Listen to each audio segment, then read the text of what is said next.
또 윤 전 총장의 얼마 전 인터뷰 내용이 논란이 되고 있습니다. 없는 사람은 품질 기준 이하라도 그 제품을 선택할 수 있게 해줘야 된다라는 발언인데요.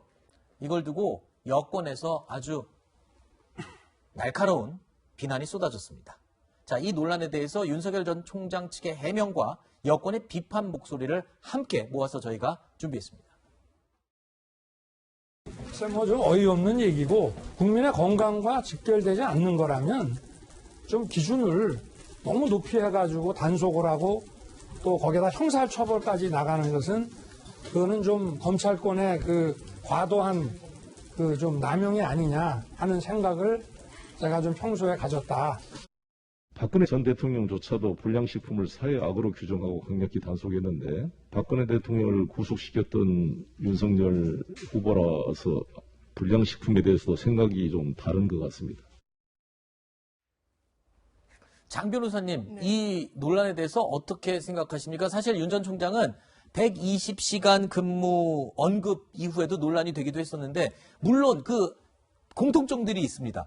취지는 알겠으나 이 표현 자체가 논란이 되기에는 또 충분한 것 같고 다 그런 상황인 것 같아요. 저는 이 부분은 명백한 실언이라고 봅니다. 이 언론 그래요? 인터뷰에서 물론 본인이 해명한 대로 이 검찰이 불량식품을 과도하게 단속하고 이럴 필요가 없다. 그러면서 한 말이 지금 직접 화법으로 돼 있는 부분이 부정식품들을 없는 사람들은 그 아래 것도 선택할 수 있도록 해줘야 된다. 그러니까 이제 경계에 있는 식품들 있지 않습니까? 네. 유통기간이 지났다거나 이런 식품들을 좀 경제적으로 빈곤하거나 어려운 계층에서는 선택할 수 있도록 해서 그 선택지를 열어줘야 된다라는 건데 이게 보편적인 인식과는 상당히 거리감이 있다라고 생각을 하고요. 네. 저는 이분이 사실 이 정권과 각을 세우면서 등 떠밀리듯이 사실 대선 주자 이 자리까지 왔고 그러면서 보여주는 어떤 주류 그냥 그 법조인의 삶을 사신 분 아니겠습니까? 그러니까 어떤 밑바닥 정서랄지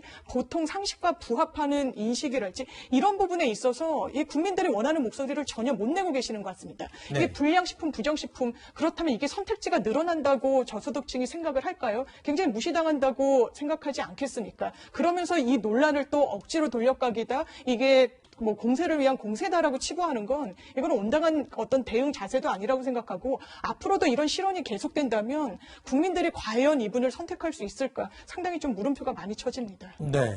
그러니까 유통기한 표시에서 유통기한이 지나더라도 그래도 또 먹을 수 있는 기간이 남아 있기 때문에 그 기한 표시를 바꾸는 제도와 관련된 이야기를 하다가 지금 이 얘기가 나온 건데 글쎄요. 이 정치인 되기가 굉장히 힘든 것 같습니다. 이 말에 대한 중요도와 무게감이 굉장히 무겁습니다. 제가 지금도 집사람하고 이제 다투는 부분이 적은데, 네. 제가 이렇게 옛날 입맛을 가지고 가게에서 사오면 불량품이라고 그런 거 왜 사오냐고 그러는데, 그 음식이 저 어릴 때는 구경도 못 하던 수준의 네. 저기 과자고 이렇게 음식들이라서 이게 왜 불량품이냐 이러고 맨날 싸우는데, 우리 변호사님 말씀처럼 저는 그냥 단순히 즉흥적으로 발언을 하다 보니까 그 준비되지 않은 용어 선택의 문제였기 때문에 아직 저는 본질하고 관계없다고 보는데 이게 이제 너무 계속 반복되면은 그렇죠. 문제가 될 수도 있어서 이제는 발언을 준비해서 발언하고 즉흥적으로 이야기할 때는 주의해야 주의해야 되고 알겠습니다.